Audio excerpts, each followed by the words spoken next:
ఈ మర్రి చెట్టు ఏర్లలో ఏదో ఒక సన్న తీగ లాంటోడు కేసీఆర్ గారు. అక్కడి నుంచి ఆయన ప్రయాణము. ఈ ప్రాంతీయ పార్టీలు బీఆర్ఎస్ కూడా ఈ ప్రాంతీయ పార్టీలు కల్పవృక్షల గెంచి మర్రి చెట్ల గెంచి వచ్చిన ఊడలే ప్రాంతీయ పార్టీలుగా ఏర్పడ్డాయి.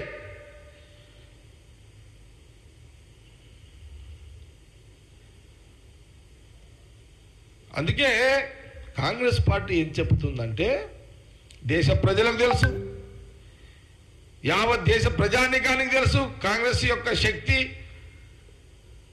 ఈ దేశానికి బ్రిటిషును తరిమి కొట్టడానికి, బ్రిటిష్ పాలకుల వ్యవస్థను తరిమి కొట్టే దాంట్లో ఆనాడు ఈ 140 ఏళ్ళ చరిత్ర గల ఈ కాంగ్రెస్ పార్టీ, మహాత్మా గాంధీ,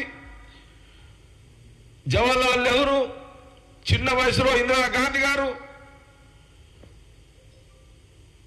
సర్దార్ పటేల్ గారు, అంబేద్కర్ గారు, సుభాష్ చంద్రబోస్ గారు, అనేక మంది మహానుభావులు ఆ రోజు స్వాతంత్ర ఉద్యమంలో కానీ స్వాతంత్రం వచ్చిన కాంగ్రెస్ గవర్నమెంట్లోనే వీళ్ళందరూ మినిస్టర్సు. మొన్న పుట్టిన కేటీఆర్ ఇంత పెద్ద పెద్ద మాటలు నీ వయసుకు సరిపోవు అని కాంగ్రెస్ పార్టీ గాంధీ భవన్ ద్వారా తెలియజేస్తున్నాం.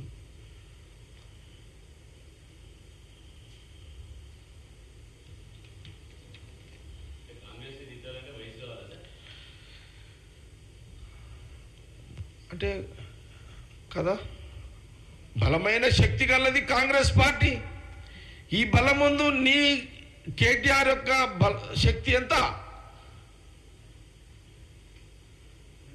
మా యొక్క బలం ముందు ఇప్పుడు నిజంగా మా బలాన్ని తట్టుకునే దెబ్బ కొట్టే శక్తి కేటీఆర్ గుండి మాట్లాడుతున్నాడు. ఓకే, రాజకీయంగా తెలంగాణ ప్రజలు కాంగ్రెస్ని 2014 తర్వాత 2018లో టిఆర్ఎస్ గవర్నమెంట్ రావడానికి కారణము తెలంగాణ ఉద్యమంలో వాళ్ళు ముందున్నారు కాబట్టి ప్రజలు వాళ్ళకు అవకాశం ఇచ్చారు. జనరల్గా మీరు చూడండి, మనము ఒక ఎగ్జాంపుల్ చెప్తున్నాం మీకు. అంటే ఇది ఎవరిని తప్పు పట్టే ఎగ్జాంపుల్ కాదు, ఇది చిన్న ఈజీగా అర్థమయ్యేటట్టుగా మీడియాకు కానీ ప్రజలకు కానీ అందరు కూడా అర్థమయ్యేటట్టుగా.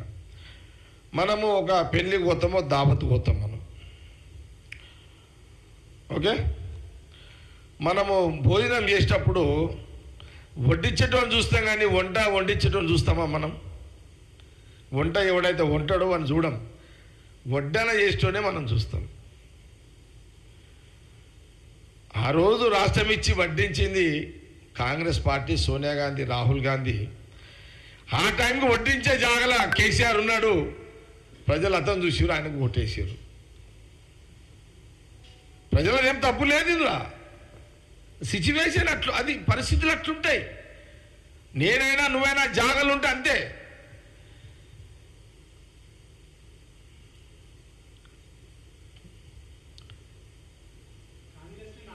మేము చెప్పు.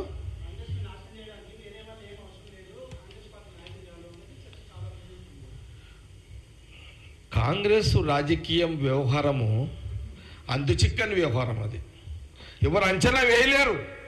కాంగ్రెస్ వ్యూహాలు, కాంగ్రెస్ పార్టీ వ్యూహాలు, కాంగ్రెస్ పార్టీ వ్యూహ రచనలు, కాంగ్రెస్ అంతర్గత వ్యూహాలు, కొన్ని బహిరంగ వ్యూహాలు, ఇది అంత ఈజీగా అర్థమయ్యేది ఉండదు. ఈరోజు ఒక తీరు ఉంటుంది మాది, రేపు ఇంకో తీరు ఉంటుంది, ఎల్లుండి ఇంకో తీరు ఉంటుంది. కాబట్టి ఎవరు కాంగ్రెస్, ఏ రాజకీయ పార్టీ కాంగ్రెస్ ఎవరు ఎన్నన్నా మీరు చూడండి, కాంగ్రెస్ అధికారం ఉన్నా అదే గంభీరంగానే ఉంటాం మేము. పరిపాలన పరంగా కూడా అధికారం ఉన్నట్లనే, లేకున్నా మేము అట్లే ఉంటాం. కాంగ్రెస్ పార్టీ నాయకత్వము, కాంగ్రెస్ పార్టీ ఎప్పుడు అధికారం ఉంది కదా అని అహం ఉండదు, అధికారం లేదు కానీ కుంగిపోయేది లేదు. అది కాంగ్రెస్ పార్టీ రాజకీయ కార్యకర్త యొక్క లక్షణం. లైక్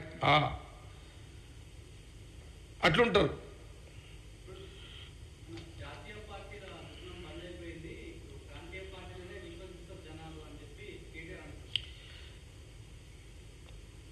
అవును, కేటీఆర్ అన్నాడు. నువ్వు అడుగుతున్న ప్రశ్న ఏంది?